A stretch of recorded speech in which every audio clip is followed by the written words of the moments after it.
Jeremy Corbyn in mind, the Tories are keen to use Manchester to push the claim that only they can deliver economic and national security. But as always with today's Tories, that message risks being overshadowed by Europe, with senior Tories questioning whether the PM can bring back real change to Britain's relationship with the EU. This is what Mr Cameron said to Andrew Marr this morning. Would you regard it as a failure of your premiership if by the time you stood down this country was out of the EU? No, what will be important is getting the right deal. If I can get the right deal, that will be a success, and then it'll be up to the British people to decide whether they agree with my success. If you can't get the right deal, we'll be out of the EU, and therefore it would be a failure. Well, no, look, in the end, it's going to be for the British public to decide. And frankly, as I say, if I can't get the things that Britain needs, then I don't rule anything out in terms of the role that I would play, because we do need these changes. That was the Prime Minister just over an hour ago in Manchester. You get the impression that he'd rather talk about anything else but Europe. And there's no way that he'll stop it, and I'm sure that Europe will be a theme throughout the next 4 days. I do wonder whether or not we'll make very much progress on the issue, because we're in a weird sort of holding pattern on the subject. David Cameron hasn't even really started his renegotiation. It's been going on sort of tentatively at a very low level for about 6 months, but he's not going to draw up clear demands that he puts to our European partners until pretty much after the Polish elections in November. So the conversations that he's having behind closed doors with European leaders at the moment are very vague, very general. And as such, he's basically asking his party, hang on a moment, wait to see what I come back. Now, every single sign is that when he does come back, there won't be very much on the table. He talked about a very limited form of veto on the telly this morning. He appeared to rule out curbs to the ECJ, which I know many people, including Court of Justice, different from the European Court of Human Rights. Absolutely, which figures such as Lord Lawson were talking about earlier in the week. But I think that really, because we have no plan, the opposition will be limited. There'll be a few inconvenient court cases from the ECJ results on Tuesday, but otherwise I think we don't even know what he wants, do we? And we're being told that we won't find out, even broad terms, until the European summit in December. Well, what he wants in the broadest possible terms is for Britain to stay in Europe. And I think the real answer to Andrew Marr's question there, would he regard it as a failure of his premiership if Britain came out, is absolutely he would. He doesn't want to do it. He doesn't. And I think that what Downing Street is very, very nervous about, however, is this renegotiation process looking like it's a cosmetic exercise. And that is why they are very anxious that people do not come out on the Tory side saying we should stay in come what may.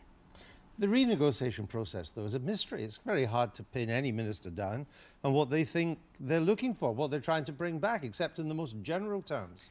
It is a very deliberate mystery, though. If the Prime Minister were to elucidate his negotiation position, including the red lines, and he then failed to achieve even just one of those red lines, logically he's bound to support exit. Well, that's what happens when you state your negotiating position at the beginning a little bit too clearly. And so he has to maintain a kind of constructive ambiguity for the next year or so, then emerge from Brussels, or more likely Berlin, whenever it is, with a deal, and you can call that success, whatever it is. If he goes into it with precise terms, then there's a chance that he emerges with something that everyone can call failure. Lord Lawson this week very carefully shaped, in the absence of a very present and visible yes campaign, he kind of shaped what would constitute success, and it's quite a high bar to clear.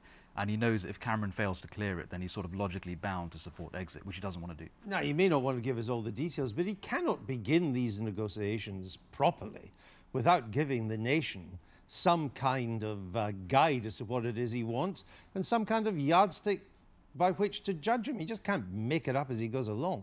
Why ever not? He's done it before. I think they just want to find out what European partners are willing to give them, and then they'll say that's what we wanted all along. I think, cynically, that's probably the most likely strategy, strategy to be successful. We, Open Europe, the think tank this week, looked at every single MP, Tory MP's views on Europe and found that there are about 69 of the 330 who are going to vote out. There are about 40 odd who are going to vote in. Whatever he comes back with. And 40 odd will vote in whatever he comes back with. And that 203 are kind of swing voters. Now, of course, they're going to partly judge what the renegotiation comes up with when deciding, but they're also going to sniff the political mood of the day. They're going to read these extended profiles with George Osborne in the newspapers. They're going to work out who's winning the Tory leadership contest at that point and make their decision on that. And I don't actually think it'll be that hard for the Prime Minister to get that lump in the middle of the Tory party on board. So it doesn't really matter if he doesn't do what we're all asking him to do now. In the end, it may not matter what he renegotiates.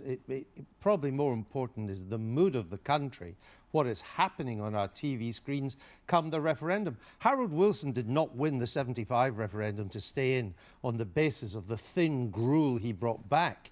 He won it 2-1 because the mood of the nation was to stay in the European economic community as it was then. I mean, in some ways, that's what's rather alarming for David Cameron, that there is a huge part of this that he just can't control.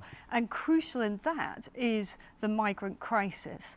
And that is something that he doesn't necessarily have the power to, to see which direction things are going in, and could prove absolutely decisive. Okay, we shall see. Now, the Conservative Conference